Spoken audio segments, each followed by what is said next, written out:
This channel is for educational purposes only. Please do your own due diligence before making any investment decisions. Hi, this is Joe Rabil. We're going to talk about a single trade from beginning to end. I'm going to talk about the entry side of the equation for a little bit because it's a little bit more what I would consider complicated, and I think there are ways to simplify it. So we're going to talk about that, and then I'm going to go through something a little bit different in terms of exits and trailing a stop. I'm going to show you a way that also could be a simpler way to go about doing that. So let's go ahead and get going with that. Now, before we get started, I want to make everyone aware that I am offering a Black Friday sale on the courses as a bundle. I'm offering at a discount. All right. So there's a link in the description if you want to learn more about that. Go ahead and check it out. Also, if you do enjoy this content, please hit that like button and also subscribe.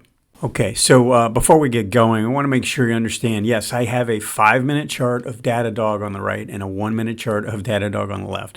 And I can tell you that I have seen this pattern develop on a monthly chart and a weekly and a daily. It happens over and over again, so don't worry about the time frame necessarily. I'm not going to go into a whole lot of detail on intraday trading here. I'm really just looking at the patterns, and then the exit strategy. It really does work on all different time frames.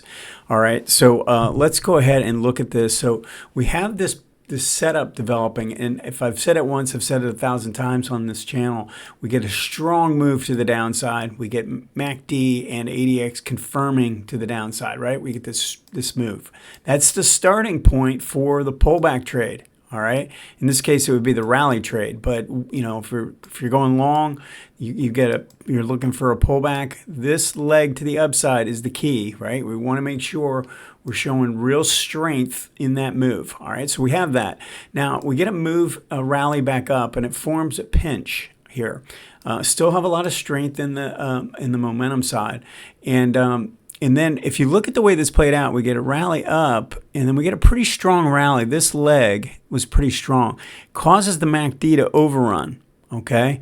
So when that happens, I'm typically less inclined to want to just play the trend line break, all right? I'm probably not going to do trend line. It's a good trend line. I touched it here, touched it here, touched it here, touched it here, and then you had a big red bar coming down through. But because there was overrun there, typically, I would say, most of the time, I'm not going to take that trigger.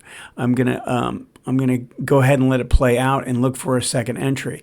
Now, if you notice how this hit, what happened was we had a lot of strength, and then we rallied back up, and we actually touched the underside of that trend line. Now, when we look at it like that, I think it does. I mean, to me, that's a pretty significant thing that's taking place. And if it fails there, I think that's kind of an important signal. Now, one thing I'll say here is that I think what we could do is simplify this a little bit. Okay, and one of the things I like to do on a small time frame, on the lower time frame, and not necessarily putting it on the higher time frame, is just go ahead and put the zigzag up. All right, and we do that. We can zoom out a little bit, and we can take a real good look at what is developing. So I can draw my trend line back. I can see we broke the trend line, and then we rallied back up, and now when this thing turns back down, so we know that this is the 1. Okay, and now we're looking for the 2 to develop. All right, now what I would say is if I have a signal here, so if you notice, this was still a little bit away from the 18, and then it came down and it rallied back up, and that's what this is, this down move, and then this rally back up. On the rally back up, we actually got a little reverse divergence set up. Let's make sure you can see. So now we have a decline. This is actually making a lower high, and this is making a higher high. So we have a reverse divergence in MACD, even though it climbed above the signal line. All right, so we've got a new signal right at the 18. And I want to tell you something that I think is really important. We want to take trades as close as we can to the 18. All right, why do we want to do that? Because if it fails, we don't want to have a situation where if you were to take a trade down here and it fails and it's still below the 18 and then it turns back down, then you feel like you have to get back in again. Then you could take another loss, okay? So we're trying to make it a single loss trade. And the way to do that is to make sure it's close to the 18 so that if it breaks the 18, we know that this is pretty much over for now. Maybe if it shows up at the 40 and there's some signal there, another reverse diversion or something like that, possibly. But in terms of the current trending pattern, we're going to stay and play to the downside only once. We're only going to take that one single loss, and I think that's real important to understand. So we've got this trend line break, and then we get a rally back up. Now, when the 2 forms here, so if we've moved from a zig, if we go to a zag, now we have a 2. All right, that's what I love about the zigzag, is that we can see it, that it'll switch. It'll be going up, and then all of a sudden it'll switch and it'll go down. Once you have that, you know you have the 2, you could really play to the downside from that point. And then, hopefully the 2 times the average true range is going to have the stop somewhere around that peak, all right, on a 2 ATR move, it should be. So you'd have that in, and you have your original stop in place. Now, the other thing that's kind of interesting is we actually formed a 0 line reversal while this was forming a reverse divergence. On the lower time frame, we actually got a 0 line reversal while the 2 was forming. So we can always look for those patterns developing. Now, the other thing I didn't mention before is look at the size of the move and the strength to the downside that coincided with this decline. And then when we got the rally back up, we really didn't have a whole lot of strength there. All right, so we had enough strength to get it through the 0 line, but we didn't have enough strength to get the ADX really going based on the buyers. So we've got that. All right, now our entry is going to be somewhere, in this range as the 2 is turning down. Our stop's going to be somewhere in this range above this peak.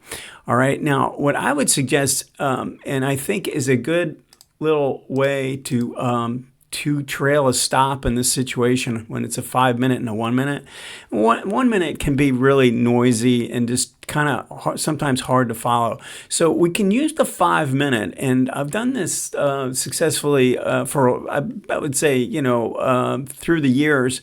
It's not necessary. I do a lot of taking 2 to 1. All right. So in a situation like this, I wouldn't catch the big part of this move, but I would be done really early. All right. So I'd put the stop, I'd put the target in at 2 to 1. I'd put the stop in, and then if it gets to 1 to 1, meaning it gets to halfway to my target, then I go to a break even and then see if it goes to a break even or I get 2 to 1. All right. Good strategy, simple way to do it. Make sure it's a bracket order, an OCA, so that if one is hit, the other one cancels. All right. And so if you get stopped out, then the target order is canceled. Or if you hit the target, then the stop is canceled. All right. Make sure you do that in these trades. And then what can happen is you can put that trade on and then you could kind of forget about it. You don't necessarily have to do it because you can automate the trailing stop as well and make it go, if it hits the halfway to the target, hits 1 to 1. Then you can put the stop at break even. All that can be done and computerized with your broker. You got to work those out. You got to find out how to do that. I think that's really useful. Now, if you feel like there's a lot of room to the downside, there's another way to do this. So let's say your stop starts here. All right, we're moving down and we get our first, what I would call bad bar that is going counter to the trend. So the trend is negative, all right, and now we get our first bar that's really going in the opposite direction of that, all right? So that's right here. So we're not going to do anything with the stop right now. The stop would go to the prior bad bar or reversal, all right? So we have that. Now we get 2 bars later, we get another bottoming tail here. So what I'm going to do is go back to the prior bad bar and make sure I'm above any bars associated with it. So the stop now goes here. See what I mean? So we've got a bad bar. I'm going to go back to the prior bad bar and go above it. And if might be a 2 bar high if this bar is a little bit above. All right. So then we get another questionable bar here and followed by another questionable bar here. So I'm going to put the stop above this bar here now. All right, so as we keep moving down, we get another questionable bar with this doji that's not going anywhere. Now you can go above this prior bar, this prior questionable green bar that's it's a indecision bar. This is like a sword, right? And this is similar to that. I would put that as a questionable spot. All right, let me erase all this. Then we're moving down, and we actually get a reversal here where we move up and then come back down. Once we do that, if you have that and it goes to a new low on the next bar, then you can put the stop above that area there.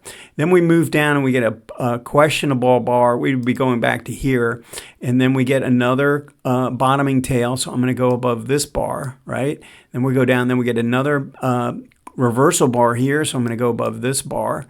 Then we have tail here. Then we get a big tail here, so I'm going to go above the prior bar, which is actually above the high of this. This is the high of all these bars. I'm going to keep that in, and then really, I mean, there's nothing really to do here. You're just going to leave it here, and you're either going to see this continue to the downside or you're going to take it up.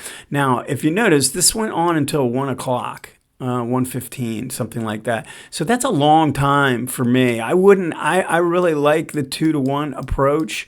If you can average 1.6 or something like that on your wins, the average wins, even 1.5 or something like that, you're really in a pretty good spot if you can average 1.5. So I say if I can get 2-to-1, I'm pretty happy with that number. That's gonna help my average win size grow to a level that I wanted to. All right. So this is just another way. If you have a special situation where you think there's a lot more downside, or you have a volatile market like we have right now, we got a volatile market and these stocks are making big moves on news or whatever, and you want to do this, and you don't want to mess around with a 1-minute chart. All right, this is kind of a good way to go about doing that. And only do this on the higher time frame. Don't do it on the lower time frame.